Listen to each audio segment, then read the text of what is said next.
Hi guys, welcome to episode 60 of my Warhammer Conquest review series, where we'll be reviewing issue number 60. Quick apology that this wasn't out on Wednesday. I had a little trouble getting down to my local shop on Wednesday because of other things I had to do, and I kind of missed the opportunity, so I had to go down this morning and get it. Yes, I could have gone and got it somewhere else, but I do like to support my local shops. Well, frankly, because that way I still have local shops at the end of the day. If you keep going buying from the bigger places, then eventually you won't have the little places. but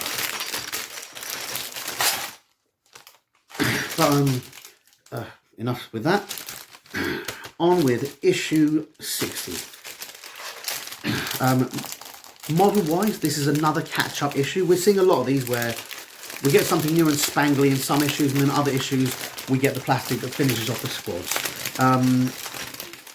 Yes, it's less exciting than the issues where we get a ton of guys or we get something new and flashy, but frankly it is necessary because we do want full squads of stuff. In this issue, we've got one of these sprues, which is Plague Walkers and Nurgle Marine and Death Guard. I'm not sure which thingy this is from. I'm pretty sure somebody will be able to tell me. But this contains one Death Guard, as we can see from this dude here, and 1, 2, 3, 4, 5, 6, 7, 8, 9, 10 more Plague Walkers. Looking at this, because it's not pure Plague Walkers, this is almost certainly another box set system. I imagine it is from Dark Imperium. It looks very much like the Dark Imperium set. I haven't been able to double check it absolutely, but yeah, this looks like very much like one of the Dark Imperium sets. I'm not 100% familiar with the Dark Imperium Death Guard side. As I've probably mentioned before, I'm sure I've mentioned before, is that in fact I went the get a mate and split it route of getting Dark Imperium.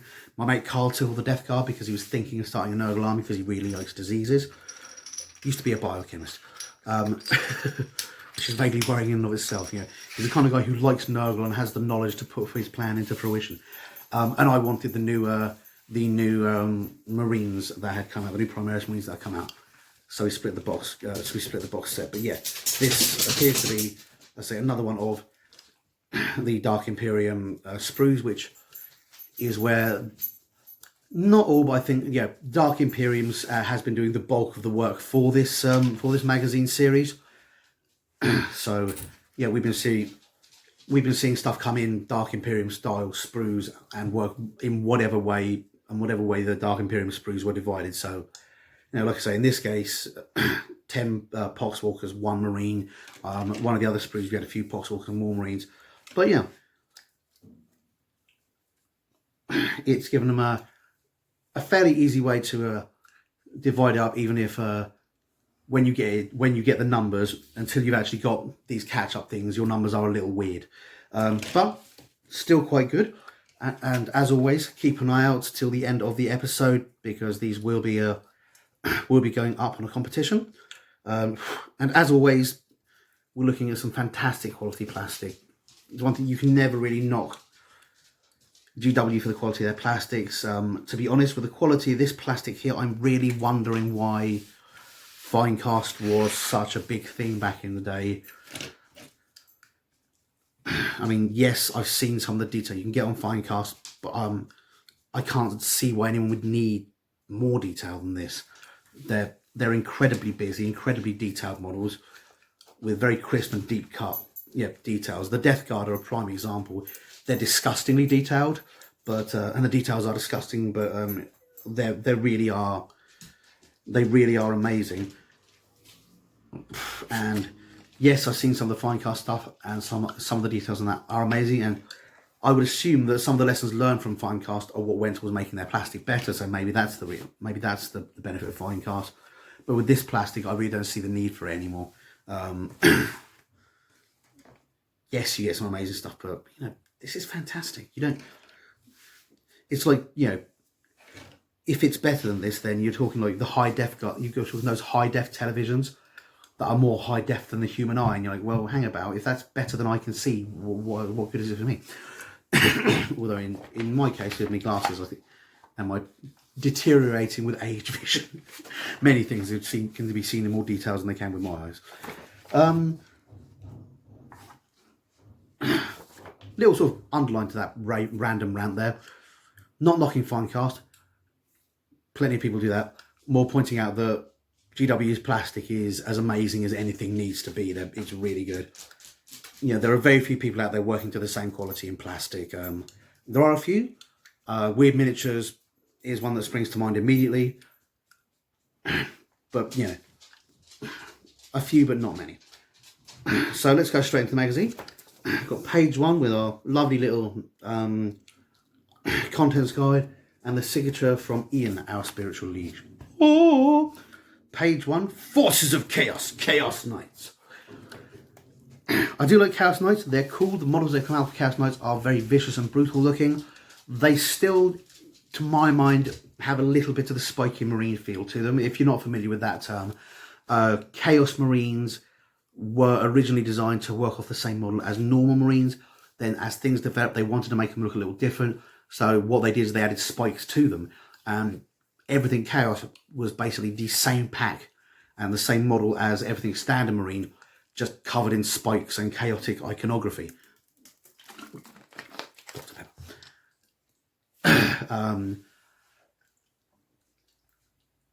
GW have now fixed that, and a lot of the stuff that that you get for Chaos is very unique and very cool.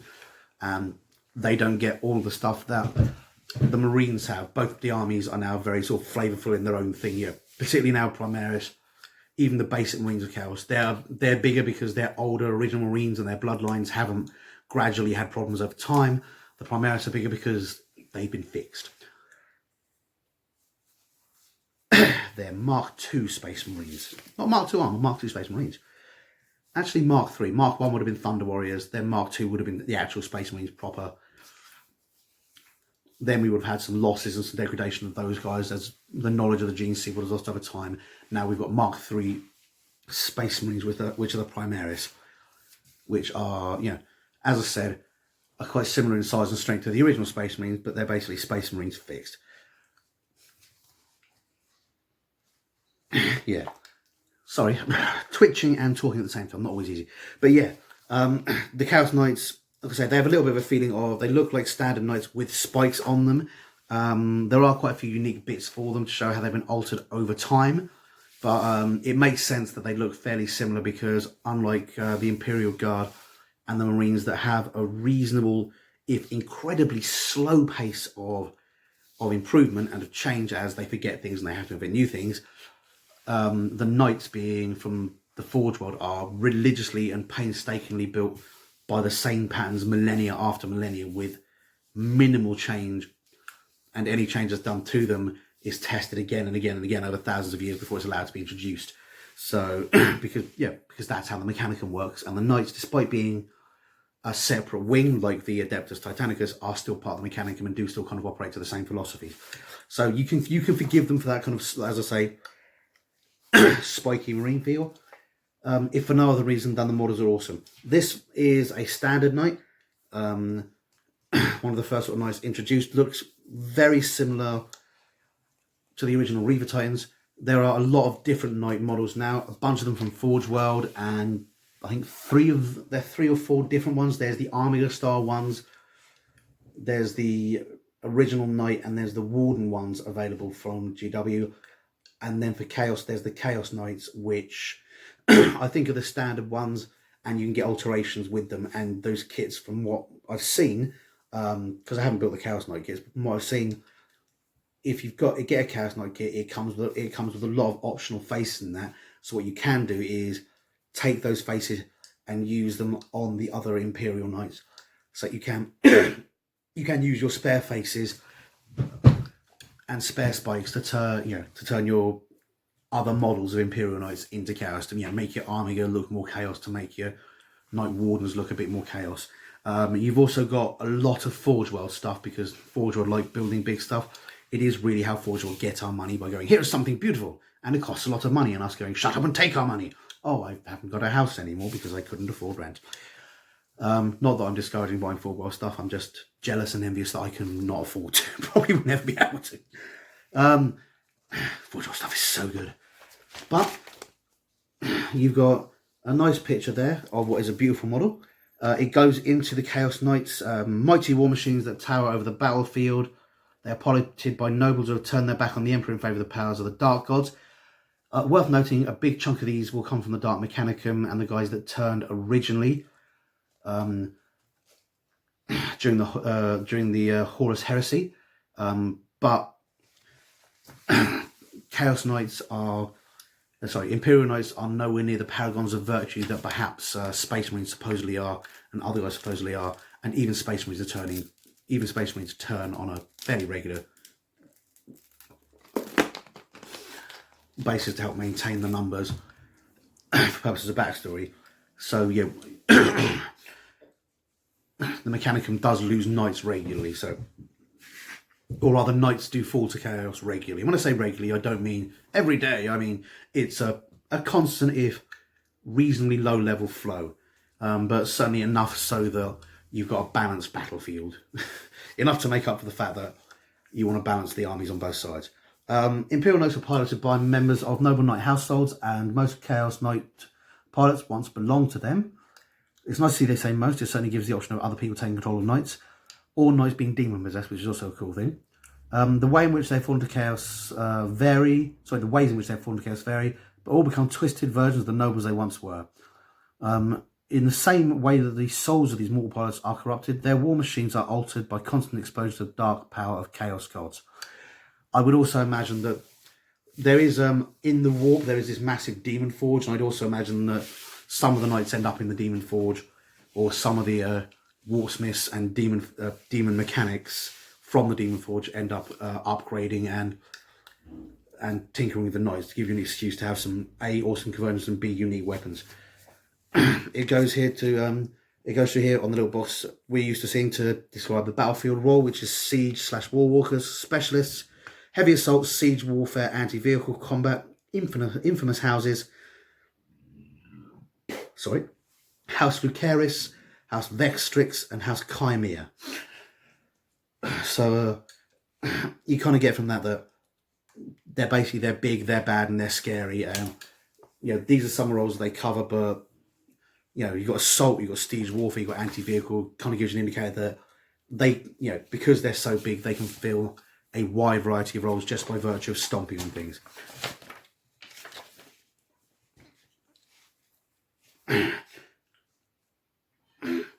We've got more images here of knights and another description. Some fantastic artwork here. I really can't fault them for the artwork on there.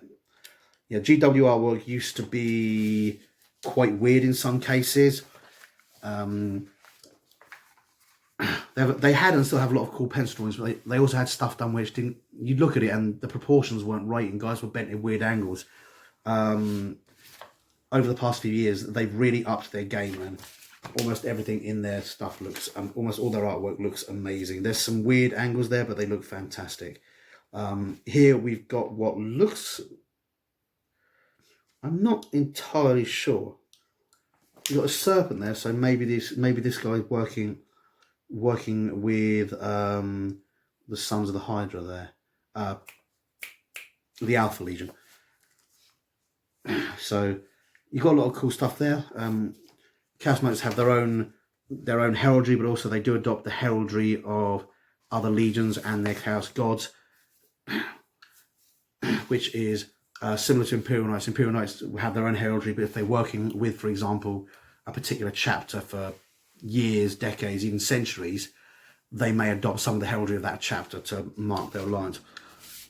I love their showcases. Here you can see you've got some beautiful stuff here.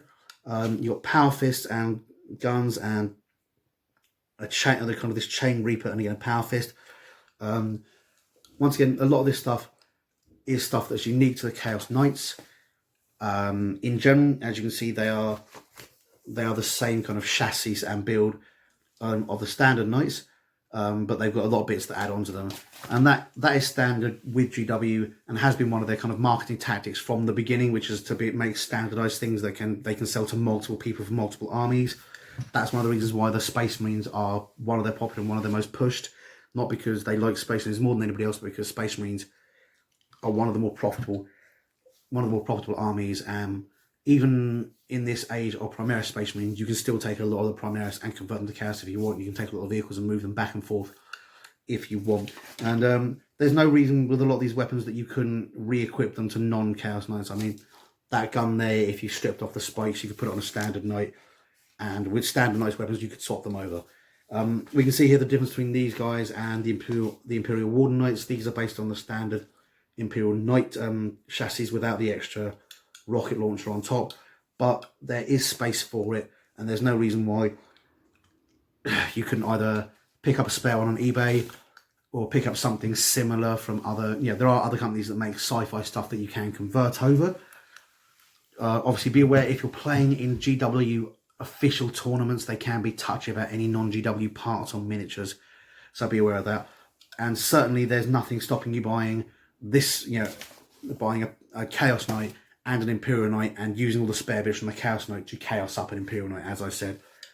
As a Space Wolf player, that's quite a common thing for Space Wolf players. They give you more, if the Space Wolf pack, which is the pack for the Grey Hunters,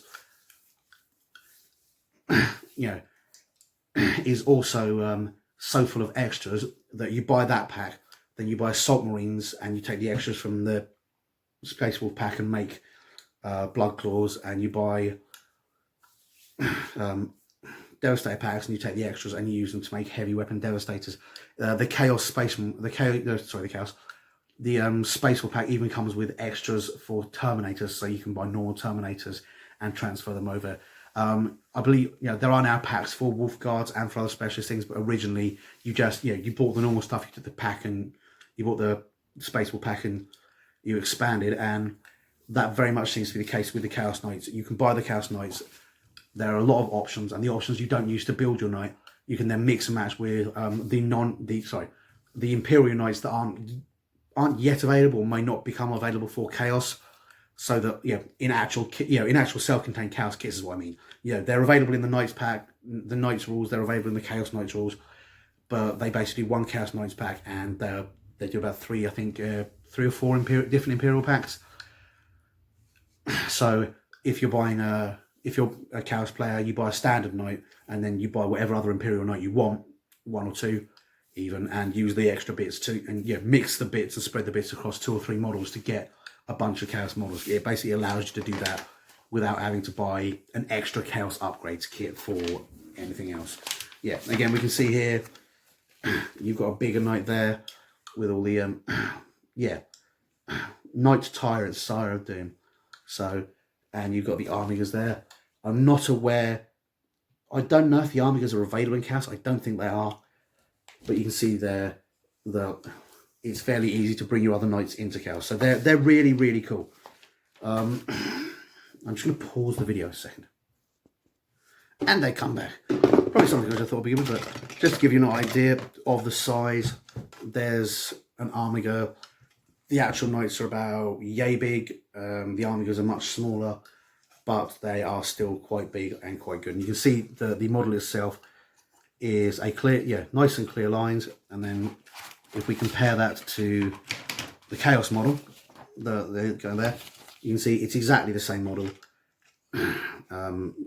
just spruced up with some Chaos sprues. Obviously, mine's not, because mine is a loyal Knight and not filthy traitor scum. I really need to get more games of 40k. I'm never getting enough of them. I barely get any, to be honest. It's really, really kind of disappointing. It's one of the reasons I do the channel, is to keep myself into 40k, despite the fact that I never seem to have time for games. It's my own fault. I should have kept my legs closed. I have 3 kids, but there you go. We've got a beautiful thing here, a glorious history. In every era of the Imperium's history, the Imperial Fists have fought at the forefront of mankind's most momentous battles. So this is a glorious history of the Imperial Fists. As we can see, Imperial Fist dudes there. Nice kind of yellowy gold, a bit brown. For a second I thought maybe it was no. But again, This is another one of the timeline style histories where you've got 3 columns. Each column moves through the history of that particular chapter. This one being Imperial Fists, starting at the dawn of the Imperium. And again, I'm not going to go through these because I don't want to spoil too much for you. And ending at Vengeance. Seeking vengeance against the Iron Watch for the damage inflicted upon Phalanx. The Imperial Fist attacked the traitors' newly fortified world, Ironhold, aided by 3 Cadian armies and several knight households that likewise escaped the destruction of Cadia. So again, we can see the destruction of Cadia, which we know brings us into the current Imperial era. So yeah, I mean, I'd imagine, you know, in between these dates, there's a hell of a lot of other stuff, and I don't think any of these are going to be entirely comprehensive, but they give you kind of the highlights of the chapter and give you something to work on if you're looking at creating their chapter or a successor chapter. Ironically, I'm currently playing Shadow Wolves, which is a kind of very Space Wolfy themed army that uses the Space Wolf Codex, but it's actually Imperial Fist successor chapter, brought into the Imperium as canon by Aaron Dembski Bowden. I hope I'm pronouncing his name. Is it Adam Dembski? Yeah, I'm hoping I'm pronouncing his name right. Apparently, it was his wife's chapter. Which is nice. It must be nice to have a wife that plays. I'm so sad. No, I'm kidding. My wife plays a lot of stuff. She's not interested in building vast armies of plastic, unfortunately. Neither are any of my kids. My 2 daughters don't, and I'm hoping to be able to instill it in my youngest son. Although they do play a lot of other nerdy stuff, so I'm actually really lucky in that respect. We have now the building page for Death Guard, which basically is telling you how to build the plasma. Well, the Marine you get with it. You've got a couple of options there. Option 1 is him with a bolter. Option 2 is him with a plasma gun. Given the army, the armies that we've got, I'm not sure why you wouldn't take a plasma gun. If you're just building from Conquest, it will give you extra points. And whilst it sounds silly, when you're building from a limited pool, all those extra points can be quite useful in getting your points up to something appreciable when playing opponents. And you know, it's always nice if somebody rocks up and says, I've got a 2,000 point army, do you want a game? If you can go, yeah, I can scrape 1,998 points. Okay, fair enough.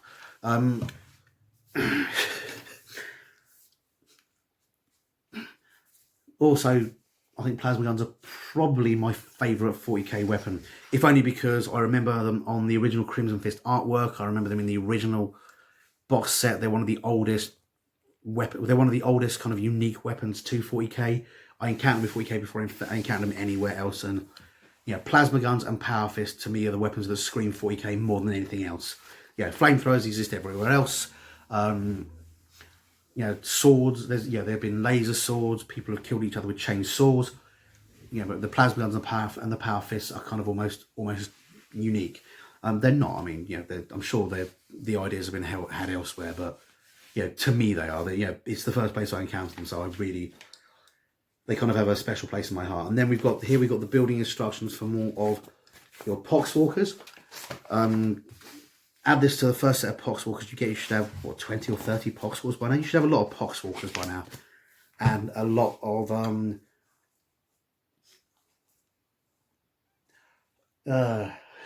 cultists. So you should be well on your way to building, you know, the horde part of a Nurgle army. And that is actually one of, in my opinion, the best things about the Nurgle army. It is a horde / elite army, and it allows you to play both variants. You can play it as a mixed army where you've got elite guys to break tactical points and hordes to swarm the board, or you can play it as primarily a horde army using a lot of cheap stuff, or you can play it as purely an elite army going with only Death Guard. It gives you a lot of styles to play, and I think stuff like that really is important. I think GW really thought out a lot of these armies well, in that they've given you multiple options to play with it, multiple ways to play with it, and yeah, and it really, to my mind, it enhances replayability. You're not doing the same thing every single time, which is one of the complaints about the Tau army. But from what I understand from Tau players, they've kind of really fixed that now. People are playing against Tau would always complain it's gunline, gunline, gunline, and a lot of the Tau players went, actually, you know what, we've got a lot of other stuff now. It isn't just gunline, gunline, gunline. So yeah, That doesn't unfortunately mean that you're not going to see just the same style of combat out there in tournaments. Obviously, if you've got 5 different ways of playing an army, one of them is likely to be better than the others. So you will find yourself in tournaments where people tend to go for the optimal build, facing armies that are very similar to each other. Well, most Death Guard armies will play roughly the same way. Most Imperial Fist armies will play roughly the same way, just because that way is usually accepted to be the better of the ways to play it. But as I said before, this game is as much about, if not more, about what you play at home and what you play in your local clubs than it is about tournaments. Tournaments are fun, but they never make them the be all end all, because they have a tendency to funnel you into just doing one thing repeatedly, which is less fun. Next, we're moving on to how to paint the Restless Dead. Got some quite good paint instructions there, going all the way through the wash and the dry brush process, adding highlights, doing the base, and once again, basically giving you quite a complete and cool looking model. So that's quite nifty there. Next, we've got the Retreat from Kalon. The city of Kalon has been thoroughly corrupted by the Death Guard. Way to go, Death Guard. The Ultramarines are withdrawing their forces to focus on their efforts elsewhere. I like that. Withdrawing their forces. Running the fuck away is what they're doing. Anyway.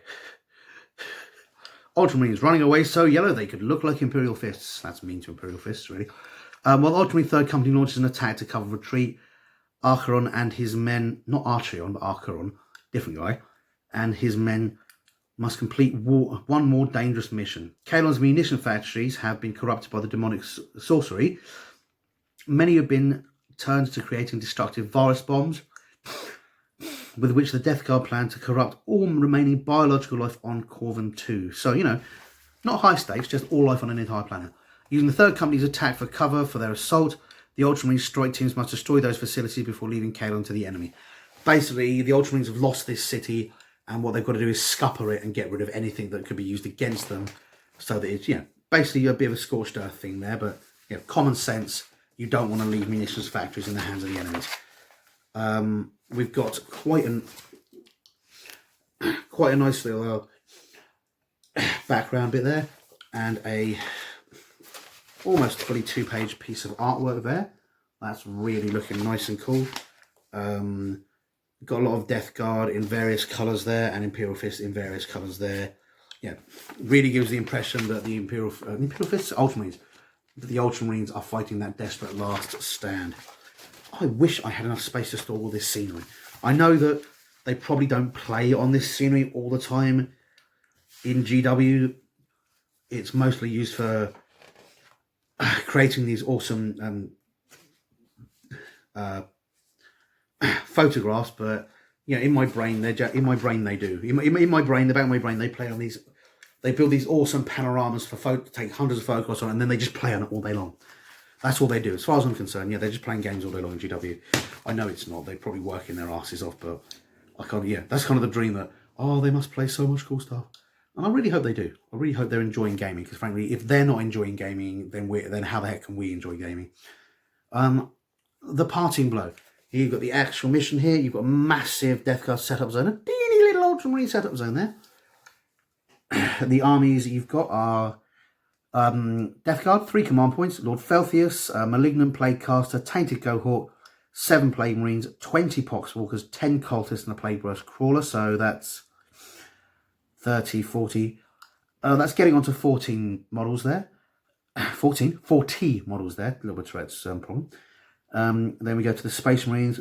Captain in Gravis Armor, Lieutenant Calcius, Primaris Luberian? I don't know what that is. Freudian slip there. Primaris Librarian, 10 Intercessors, 5 Hellblasters, and a Redemptor Dreadnought. So that's pretty cool, but I think a lot less on the numbers there. But that's what we expect to see.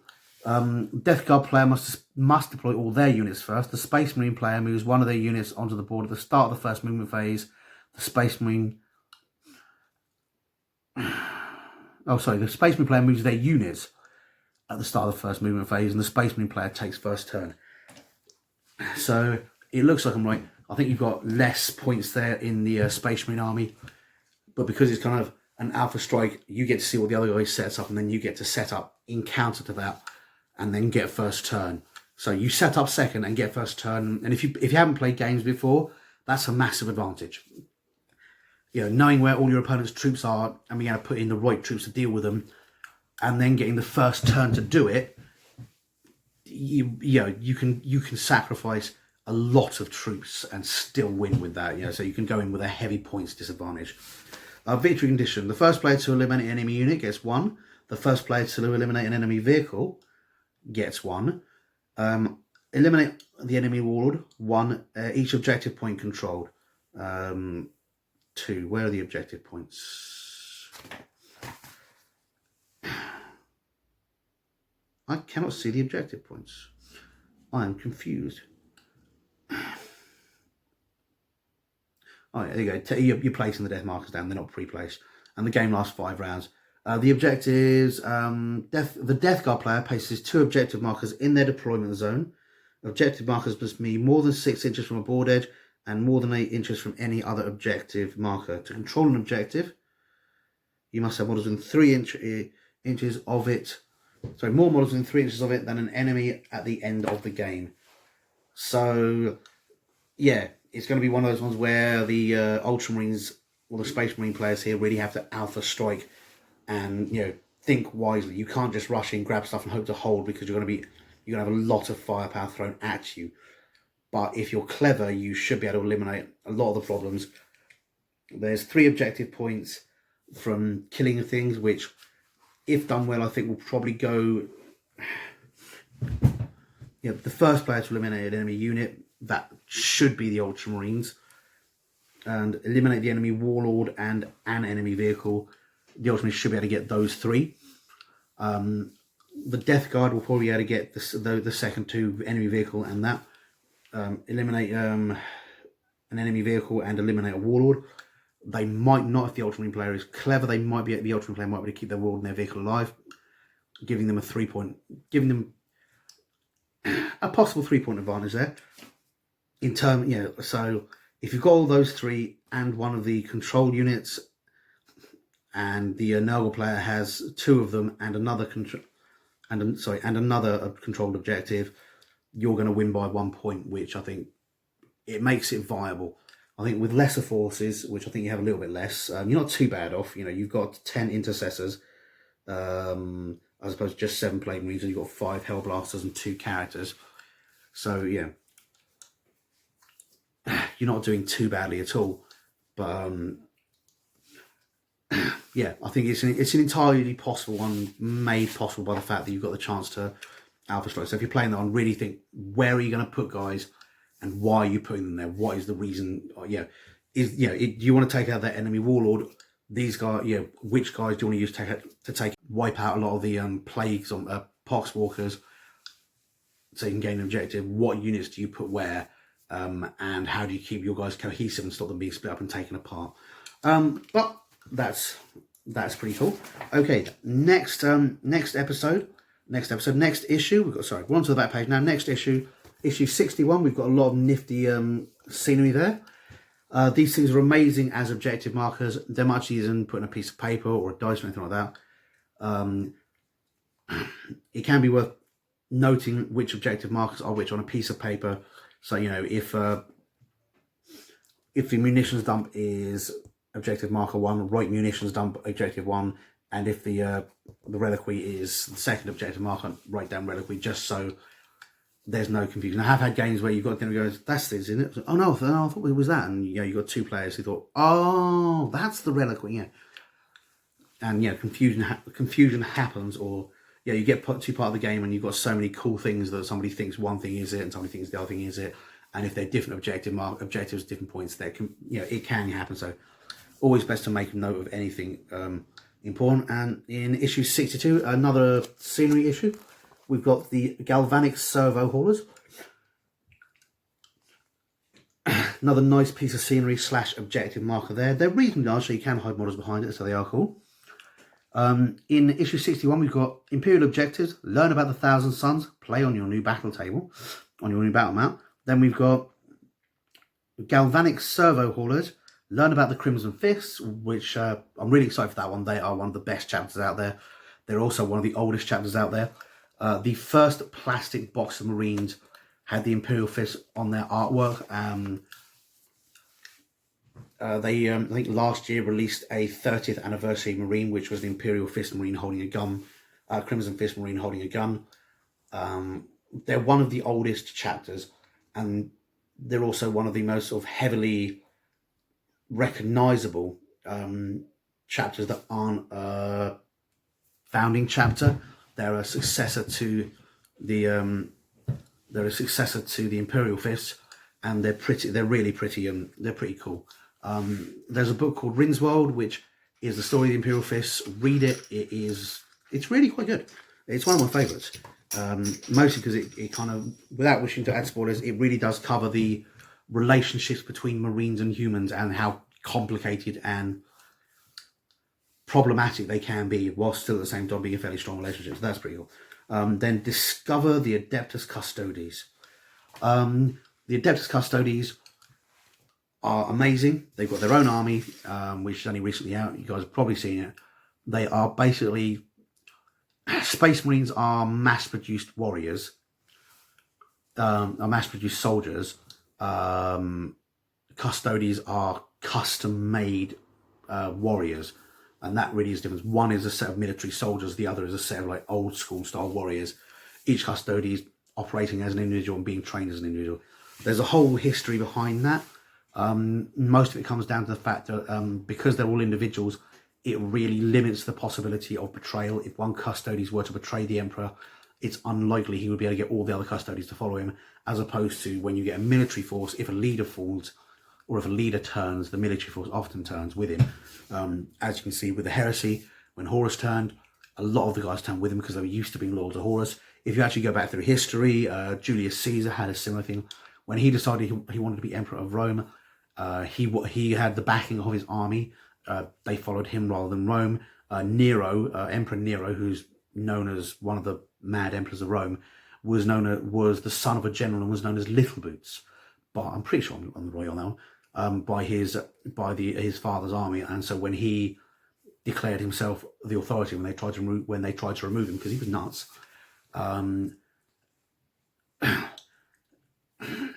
his army backed him up.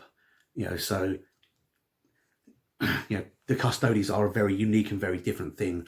They are almost mini Primarchs, they're described as. They were human, but where every Custodes is adapted perfectly for that human rather than being part of a mass production thing, there's a much lower rate of failure.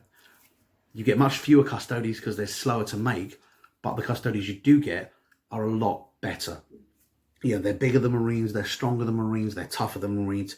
On a one-for-one basis, they're superior in almost every way.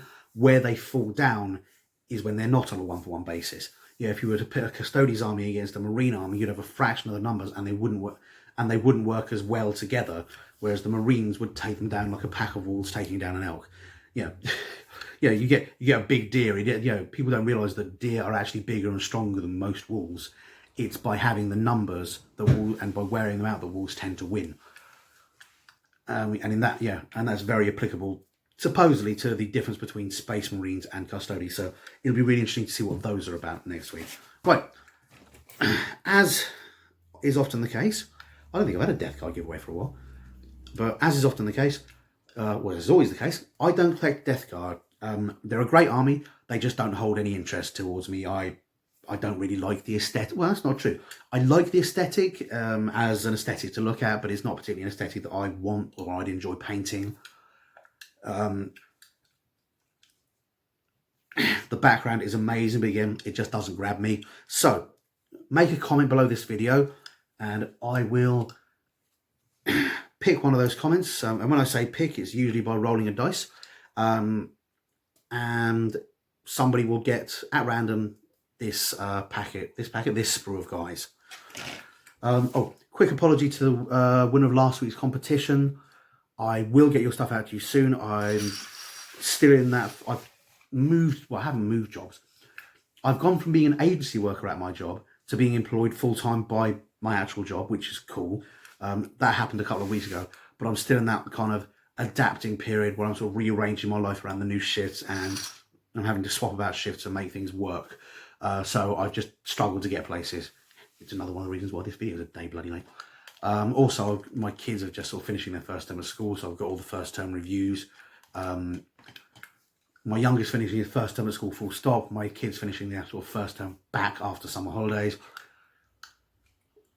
So we've been getting all the parent teacher meetings. That's kind of taken up a lot of my time, but I will get the thing out to you. Okie dokie. Hope to see you guys next week, and I hope you enjoyed that. Bye bye. Hi guys, hope you enjoyed that video, and if you did, remember to like and subscribe to my channel. I'm also on Facebook and Twitter. Not sure why, but I am. So if you like it, see me there, and please tell your friends. Thanks very much. Bye.